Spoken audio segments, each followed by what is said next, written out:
Hola Anthony, ¿qué tal? Muchas gracias por estar con nosotros en esta entrevista. Contarles a los chicos, a mis compañeros, que bueno, tú eres médico ocupacional y hoy nos vas a acompañar en esta entrevista, nos vas a comentar un poco más sobre el tema que nos toca en nuestra tesis, que es la obesidad infantil en el Perú. ¿Sí? La primera pregunta que te voy a hacer es, para ti, ¿qué es la obesidad infantil? Bien, buenas noches, Alexander, gracias por la consideración y bueno, respondiendo directamente a la pregunta, es una condición, diría yo, que produce una alteración de tipo hormonal en los niños. Ahora, hablamos infantes, normalmente de 0 a 2 años, hablamos de niños de 2 a 10 años, entonces precisar la obesidad infantil sería una obesidad en este rango de edades. Y como vuelvo a decir, ¿qué genera esto? Aumento de peso. La condición es aumento de peso y nosotros ¿cómo relacionamos de masa corporal? Es decir, tú relacionas el peso sobre la talla y vas a obtener el índice de masa corporal. Puede ser sobrepeso u obesidad. Un índice de masa corporal de 30 hacia arriba, ya estamos nosotros hablando de obesidad. Entonces, resumiendo, obesidad infantil sería una condición, en este caso, que se va a presentar en los niños debido a una alimentación inadecuada. Y esto va a generar, por ende, un aumento de peso. En este caso, un índice de masa superior a 30. Eso básicamente podría definirlo como obesidad infantil. Claro, yo a esa corta edad sí es un poco complicado ver a un niño con ese número de masa corporal. Es un poco preocupante también por parte de los padres. Creo que tal vez podría ser un descuido, un tema de tiempos, ¿no?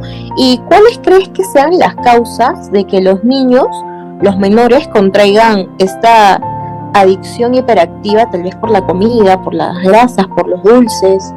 Claro, son causas, ¿no? Y entre ellos, si relacionamos al tema de los padres, definitivamente la importancia de los padres tiene que ver aquí, porque ellos son los primeros en impartir la educación, el cuidado y la salud de los hijos. Lamentablemente, esto se ha visto más en personas que viven en las ciudades. ¿Y esto por qué? Porque los padres normalmente están trabajando casi todo el día. Ahora también otro factor, yo diría, es el tema de la hiperestimulación o la hiperdistracción, ¿no? Ya sea entre los padres o los mismos niños, ¿no? El celular, por ejemplo, medios de comunicación que quizás el padre está enfocado en temas de celular, viendo programas, etcétera, ya sean o no de trabajo, y mantienen el tema del sedentarismo, ya no hacen ningún tipo de actividad física, ahondado al tema de facilitarles la alimentación, ¿no? Comprar una comida, una gaseosa, una galleta es mucho más rápido que prepararla, ¿no? Entonces eso también ha generado de que los padres se vuelvan muy simplistas y esto lamentablemente como consecuencia genere problemas de salud, sobre todo el tema del aumento de peso en los niños, ¿no? La poca conciencia, digámoslo así, de los padres. Claro, actualmente también la tecnología en vez de ayudarnos con algunas cosas, a veces en otras estamos retrocediendo, como por ejemplo el tiempo, ¿no? El sedentarismo que nos comentas. Ahora es muy fácil darle a un niño una tablet mientras almuerza y que el niño coma solo mientras los padres descansan o hacen otras cosas. Creo que no es correcto, ¿no? ¿Cuáles son los factores de una mala alimentación para los hijos, ¿no? En referencia a los padres? Sí, justamente como te decía, podría ser el tema de la poca conciencia en el sentido del tiempo, ¿no? Por ejemplo, estás enfocado mucho en tu trabajo, hay personas que están trabajando casi todo el día, 8 a 12 horas, entonces, ¿con quién dejan a los niños? ¿No? ¿Al cuidado de quién? A veces de los abuelos, o a veces de personas que quizás no necesariamente tienen el interés por los niños de saber cómo están y como les decía, les dan este tipo de alimentos. El sedentarismo enfocado al tema de la tecnología, los niños se mantienen muy distraídos. Pero esto si lo comparamos con provincia es mucho menor, ¿no? Las personas en provincia no tienen tanta tecnología. Por ejemplo, una persona del campo consume alimentos más naturales. Exactamente, productos naturales que ellos mismos cosechan, claro. Alimentos que quizás no son, digámoslo así, tan nutritivos, pero no generan este aumento excesivo de peso en los niños. Por otro lado, los niños, al no tener mucha tecnología, pues se dedican a hacer actividades físicas, jugar, ¿no? Lo que a veces nos hemos olvidado los padres de que los niños tienen que tener ese tiempo y ese espacio, una actividad física espontánea. ¿no? Y es importante también la relación que tienen los niños. Los niños también pueden tener problemas de salud mental, pueden deprimirse porque está un tema de la tecnología y no tienen interacción con otros niños. Ahora estamos viendo más aumento de casos de niños con autismo, por ejemplo. Antes no se veía tanto esto. Ahora tenéis más casos de niños con autismo. Correcto. ¿Y consideras que el gobierno está dándole interés a esta problemática? Un ejemplo en la ley que salió de los octógonos, ¿no? ¿Tú crees que los padres realmente le dan importancia a esta ley al momento de comprar productos para los niños? Bueno, digámoslo así, una persona que es consciente, obviamente va a ver los octógonos. Lamentablemente los octógonos, si tú has ido o si ustedes han ido en este caso a un supermercado, casi todos los productos tienen octógonos, ¿no? Alto en azúcar, alto en sodio, alto en ácidos grasos, ¿no? Trans, ¿no? Entonces, la gente al no saber qué tipo de alimentos escoger, lamentablemente es lo mismo. Entonces ahí tendría que haber una regulación adecuada de brindar alimentos o productos que sean nutritivos o que no tengan octógonos. Si tú vas, la mayoría tiene octógonos. Entonces, si no tengo opción a poder consumir alimentos porque no los hay, digámoslo así, entonces van a seguir consumiendo. Entonces la estrategia que está haciendo el Estado no está siendo adecuada. Ahora, también tenemos que ver el tema de las empresas, ¿no? Las grandes empresas pues siempre van a influir para que sus productos sigan difundiéndose a nivel, exactamente, no en el mercado. El impacto que ha tenido este programa o esta ley, digámoslo así, no ha sido el que se ha esperado, ¿no? Porque lamentablemente la población sigue consumiendo lo mismo, ¿no? Más allá de tomar conciencia. Quizás algunos, pero no se ha visto un impacto profundo, digámoslo así, en estadísticas, ¿no? Digámoslo así, se mantiene el consumo de alimentos que no son saludables para las personas. Claro, yo recuerdo que algo sucedió con el producto Chis, que fue sacado del mercado y hubo todo una aglomeración de votaciones en redes sociales para que vuelva el producto, y volvió a la venta el producto, sabiendo que tenía bueno, un ingrediente que hacía mucho daño a la salud, ¿no? Y creo que también anteriormente en los productos venía el octógono en un tamaño muy visible, y actualmente viene un tamaño reducido que la gente realmente no lee lo que la tabla nutricional que tienen estos productos, pues no, simplemente como que lo agarran, es rico, lo consumo, se lo doy al niño y listo, ¿no? Y bueno, Anthony, cuéntame, más que todo, ¿qué tanta diferencia crees tú que hay entre la alimentación de antes y la de ahora? Tenías tantos productos, tantas formas de alimentación procesada, ¿no? Por ejemplo, como ahora la tenemos.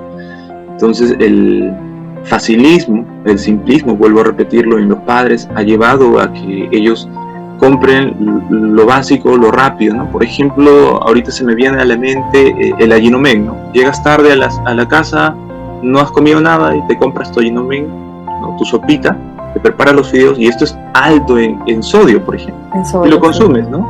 ¿Por qué? Porque es práctico, es sencillo y lo consumes. Y puede ser que se te vuelva un hábito porque llegas tarde constantemente y ya por no estar demorándote, como decía al principio, comprando en el mercado tus productos, o quizás teniendo que ser un poquito más organizado, pues vas a tener este problema. Entonces tenemos gran cantidad de alimentación o tipos de alimentos procesados que ha generado en las personas, diría yo, en términos sencillos.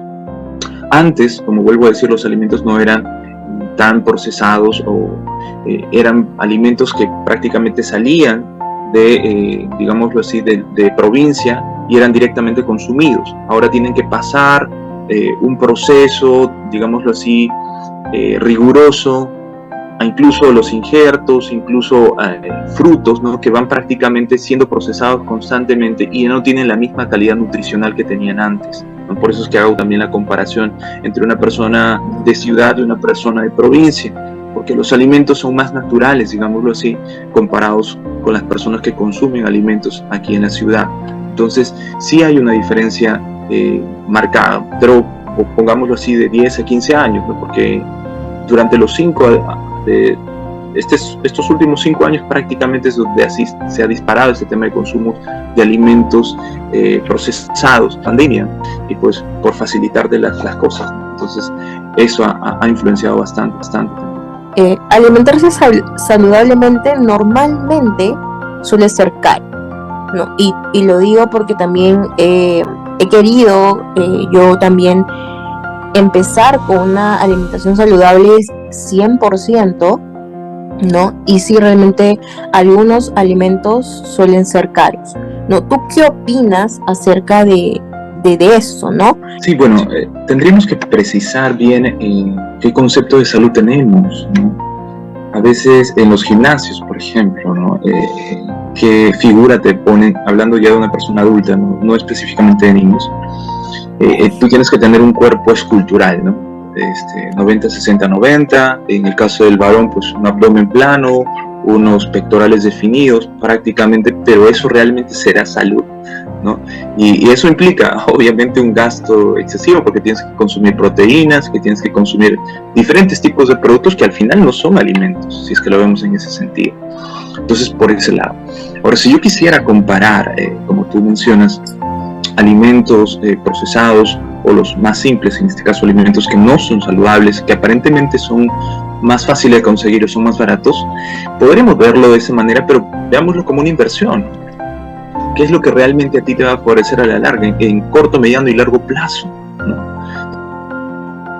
¿De qué te sirven alimentos que aparentemente son fáciles de conseguir, que quizás los puedes encontrar rápidamente en el mercado, pero que a la larga te puedan producir enfermedades que van a llevar un gasto de por vida?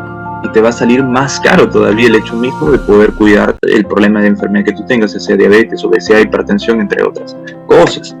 Pero entonces dependería mucho del conocimiento que tenga el padre, sobre todo porque son los padres quienes van a dar la alimentación a los hijos, de tener un poco de más familiaridad con el tema de los productos de mercado, de temporada, frutas, alimentos de temporada, ¿no? Y para eso también es muy importante, si es que hubiera también, claro, quizás orientación por parte de un nutricionista, que te va a orientar, ¿no? El tipo de alimentación, el plato saludable que nosotros decimos generalmente, ¿no? Y bueno, hay una frase, no sé si la has escuchado en algún momento, pero es de Albert Einstein, y encierra de una verdad, que dice: educar con el ejemplo no es una manera de educar, es la única, ¿no? Refiriéndonos más un poco a que los padres tal vez deberían dar el ejemplo en todos, incluso en la alimentación. ¿Piensas que debería ser así? Sí, definitivamente, ¿no? Los padres son los que dan la primera instrucción a los niños, son los primeros maestros. Desde que un niño nace, incluso desde el vientre materno, la madre va estimulando al niño, ¿no? A través de palabras, escuchando música, ¿no? Ya tú vas orientando al niño para generar hábitos de vida. Entonces, definitivamente los padres tienen mucho que ver aquí. También cuánto de compromiso e intimidad tienen con ellos, es decir, la cercanía que tienen. Vuelvo al principio, los padres actualmente están enfocados más en trabajo, en que tengo que darle a mis hijos lo que yo nunca tuve, ¿no? Es el concepto que a veces tienen los padres. Como yo nunca tuve esto, yo tengo que darte, y por eso trabajo todo el día y me olvido de ti, de lo que tú estás haciendo. Me olvido si estás comiendo bien o no estás comiendo bien, pero simplemente te compro el celular de último año, te compro la golosina más bonita que tú quieras o el dulce que a ti más te agrada, porque eso me va a hacer a mí un buen padre. Entonces influencia definitivamente esa frase que lo dijo en este caso Albert Einstein, tiene mucho que ver. Los padres son muy responsables o totalmente tienen la responsabilidad de impartir educación a los hijos, sobre todo el tema de la salud, definitivamente. Sí, realmente es muy cierto. También los hijos siempre van a hacer lo que el papá hace. Si ven al papá consumiendo gaseosas, tirados en el mueble, con la caja de pizza al lado, ellos van a normalizarlo y tal vez cuando crezcan van a reflejarlo ellos mismos a sus hijos, ¿no? Y finalizando con esa entrevista, tal vez un mensaje para los padres, ¿no? ¿Qué consejos les darías a aquellos padres jóvenes, ¿no? Que ya tienen algunos casos de obesidad en sus hijos?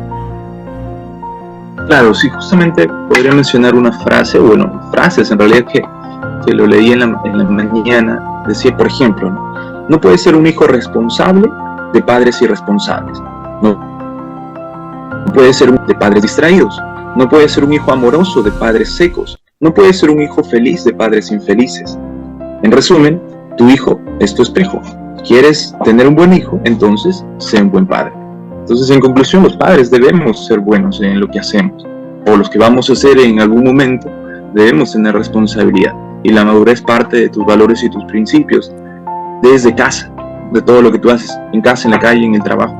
Eso también es el concepto de integridad, ¿no? Yo puedo mostrarme bien delante de ustedes, pero cuando no estoy con ustedes, cuando estoy solo en mi casa, realmente me estoy comportando adecuadamente, y esto es en todos los aspectos. Eso podría concluir. Muchísimas gracias, de verdad, Anthony, por darnos estos minutos de tu tiempo, por respondernos las preguntas y también a la par ayudarnos con más información. Esperemos que con lo que nos estás ayudando, nos estás brindando, poder implementarlo, ¿no?, en nuestra campaña y así generar un poco de cambio, ¿no?, a mediano plazo, corto plazo, pero generar conciencia más que todo, ¿no? Y agradecerte nuevamente, Anthony, por aceptar esta invitación. Gracias a ustedes, espero haberlos ayudado o apoyado en lo que ustedes necesitan. Gracias también. Permiso.